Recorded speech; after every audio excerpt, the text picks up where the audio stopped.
is how you use the Watermaker.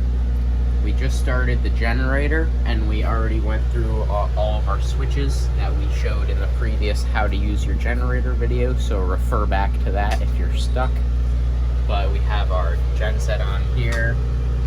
This air conditioning is set to generator, the master breaker is on, and our 220 control is on generator.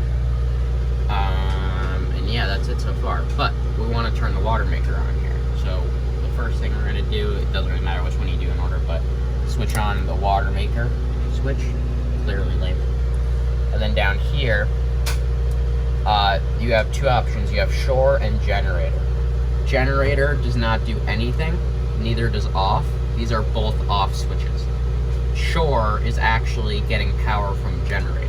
So since we have the generator running right now and we want to use the Watermaker, we're going to flip it to shore. And then that's literally it. Now we go into the port side engine room. Okay, this is part 2 of the Watermaker.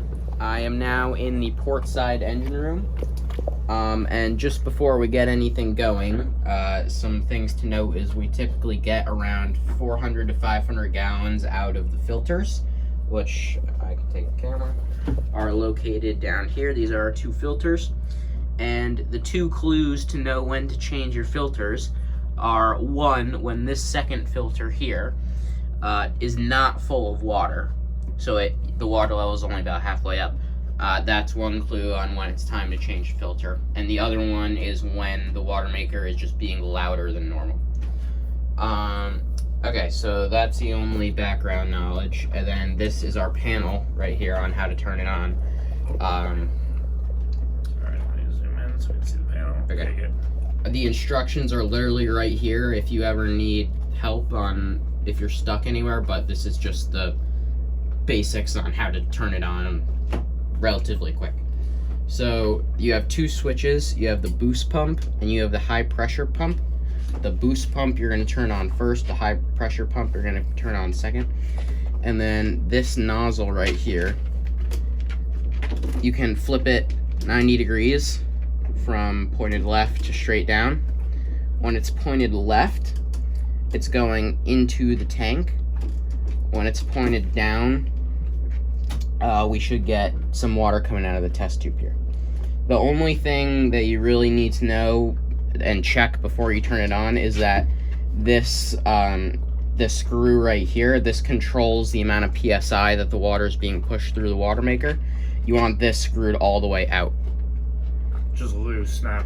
Or loose, not, yeah, don't take it out, but you want it loose, because the only way you can hurt the Watermaker is if you start it when it's still pressured up.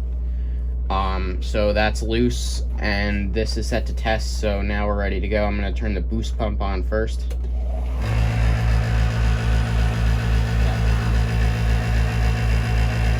boost pump is that little pump right down there on the floor. That's pushing water into those 2 filters. And as long as the second filter is able to completely fill up, the second one in a row, the water filters are still... Alright, so now I'm going to turn on the high pressure pump and it's going to get loud. Alright, now the next thing I'm going to do is I'm going to adjust the PSI using our screw here. So what I'm doing here is I'm looking at these red numbers, and we usually put it to about 50 on the red scale. That's about 800. Right? It's about 800 PSI, so you usually go to about 50. Another gauge here is showing how many gallons per hour we're making of water. So you'll see a little ticker come up as I adjust the pressure down, and that's going to say that we're actually making water. So here, just watch and it'll make more sense. So I'm slowly turning it to make sure all the air bubbles can get out if there are any. Now we're starting to see the PSI go up.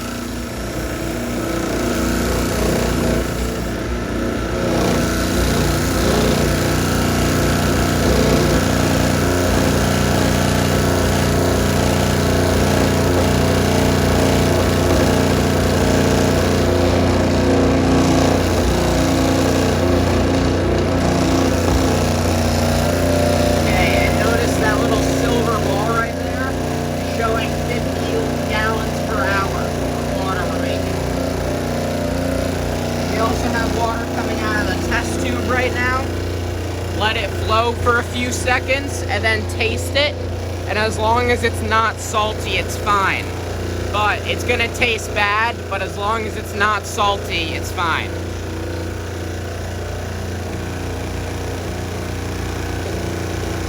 Good. So now I'm gonna switch this valve to the left. As you can see, water stopped coming out, which means it's going right into the tank.